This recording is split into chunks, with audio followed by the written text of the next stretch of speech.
ସୂର୍ଯ୍ୟୋଦୟ literary foundation ପରିବାରର ସମସ୍ତ ସଦସ୍ୟ ଓ ସଦସ୍ୟମାନଙ୍କୁ ମୋର ଅନେକ ଅନେକ ଶୁଭେଚ୍ଛା ଓ ଶୁଭକାମନା। ଗୁରୁଜନମାନଙ୍କୁ ମୋର ପ୍ରଣାମ। ମୁଁ ଯାଜପୁରରୁ ମଧୁସ୍ମିତା ବାରିକ। ବାପାଙ୍କ ନାମ ଶ୍ରୀଯୁକ୍ତ ପ୍ରଫୁଲ୍ଲ ଚନ୍ଦ୍ର ବାରିକ, ମାଆଙ୍କ ନାମ ଶ୍ରୀମତୀ ମଞ୍ଜୁଲତା ବାରିକ। ସୂର୍ଯ୍ୟ ଉଦୟ ହେବା ପରେ ତାଙ୍କ କିରଣରେ ନୂତନ ଆଶାର ଆଲୋକ ନେଇ ଯେପରି ଅନ୍ଧକାରକୁ ଦୂର କରି ନୂତନ ଆଶା ଆଲୋକକୁ ଚାରିଆଡ଼େ ପ୍ରକଟିତ କରିଥାନ୍ତି, ସେହିପରି ଏହି ପରିବାରଟି ନୂତନ ଚିନ୍ତା ଓ ଚେତନା ମାର୍ଗରେ ସମାଜକୁ ଅଗ୍ରଗାମୀ କରିବା ପାଇଁ ଆଗକୁ ହାତ ବଢ଼ାଇଅଛି। ଇଂରାଜୀରେ କୁହାଯାଇଛି literature is the mirror of society. ସମାଜରେ ଯାହା ସବୁ ଘଟେ ତାହା ସାହିତ୍ୟ ମାଧ୍ୟମରେ ପରିପ୍ରକାଶିତ ହୋଇଥାଏ। ସାହିତ୍ୟ ହିଁ ଏକମାତ୍ର ମାଧ୍ୟମ ଯାହା କି ସମାଜକୁ ଆଗକୁ ନେବାରେ ସାହାଯ୍ୟ କରିପାରିବ। ମୋର ଭଗବାନଙ୍କ ନିକଟରେ ଏତିକି ପ୍ରାର୍ଥନା, ସେ ଏହି ପରିବାରଟିକୁ ଏମିତି ଭାବରେ ଆଗକୁ ନେଉଥାନ୍ତୁ ଓ ଏହାର ପ୍ରଭାବ ବିସ୍ତାର ହେଉଥାଉ।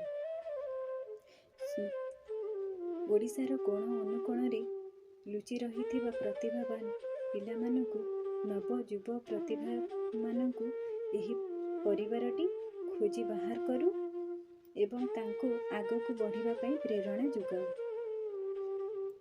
ଅଶେଷ ଅଶେଷ ଧନ୍ୟବାଦ ମନୋଜ ସାର୍ ଏବଂ ଏହି ପରିବାରକୁ ଆଗକୁ ନେବା ପାଇଁ ପ୍ରଚେଷ୍ଟା କରୁଥିବା ଅନ୍ୟାନ୍ୟ ସଦସ୍ୟ ଏବଂ ସଦସ୍ୟଙ୍କୁ। ମୋତେ ଖୁସି ଲାଗୁଅଛି ଯେ ମୁଁ ଏହି ପରିବାରରେ ଜଣେ ସଦସ୍ୟ ଭାବରେ ସାମିଲ ହୋଇପାରିଛି। ମୁଁ ଲେଖିଥିବା କବିତାଟିର ନାମ ହେଉଛି ଗୁରୁ। ଯିଏକି ଆମକୁ ଅନ୍ଧାରରୁ ଆଲୋକର ମାର୍ଗ ଦେଖାଇଥାନ୍ତି, ସେ ହେଉଛନ୍ତି ଆମ ଗୁରୁ। ତ୍ରିଦେବଙ୍କ ତିନୋଟି ରୂପରେ ଗୁରୁ ତୁମେ ବିଦ୍ୟମାନ। ତ୍ରିଦେବଙ୍କର ତିନୋଟି ରୂପରେ ଗୁରୁ ତୁମେ ବିଦ୍ୟମାନ। ତୁମ ଚରଣରେ କୋଟି ନମସ୍କାର, ଆଶୀର୍ବାଦ ମୋତେ କର। ଅନ୍ଧାରରୁ ତୁମେ ଆଲୋକର ମାର୍ଗ ଦେଖାଇ ଆସିଛ ମୋତେ, ସବୁବେଳେ ମୋତେ ପ୍ରେରଣା ଦେଇଛ ଚାଲିବାକୁ କର୍ମ ପଥେ। ତୁମ ବିଷୟରେ ଲେଖିକି ପାରିବି, ମୁଁ ଅଟଇ ଜଣେ ମୂର୍ଖ। ତୁମରି ଆଶିଷେ ଚାଲୁଥିବି ସଦା ଜୀବନର ଚଲାପଥ। ତୁମେ ଏକା ଅଟ ସତ୍ୟ ଶିବ ସୁନ୍ଦର, ଏଇ ବିଶାଳ ସଂସାରେ ତୁମକୁ ଛାଡ଼ିଲେ ସବୁ ଅନ୍ଧକାର ଲାଗଇ ସତେ ମହିରେ।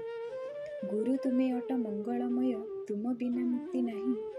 ଧରଣୀ ମାତାର ଅଟ ସୁଯୋଗ୍ୟ ସନ୍ତାନ, ତୁମ ବିନା ଶାନ୍ତି ନାହିଁ।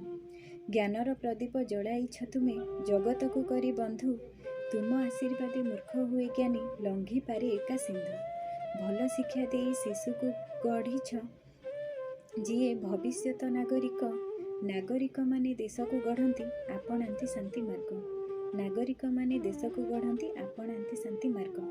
ଶାନ୍ତି ଶୃଙ୍ଖଳାର ବାର୍ତ୍ତା ବହ ତୁମେ, ତୁମ ଆଦର୍ଶେ ଚାଲିବୁ ବାଟ। ଏହି ଧରାଧାମେ ହୋଇବୁ ଆମେରେ ଉତ୍ତମ ନାଗରିକ। ଶାନ୍ତି ଶୃଙ୍ଖଳାର ବାର୍ତ୍ତା ବହ ତୁମେ, ତୁମ ଆଦର୍ଶେ ଚାଲିବୁ ବାଟ। ଏହି ଧରାଧାମେ ହୋଇବୁ ଆମେରେ ଉତ୍ତମ ନାଗରିକ। ଧନ୍ୟବାଦ।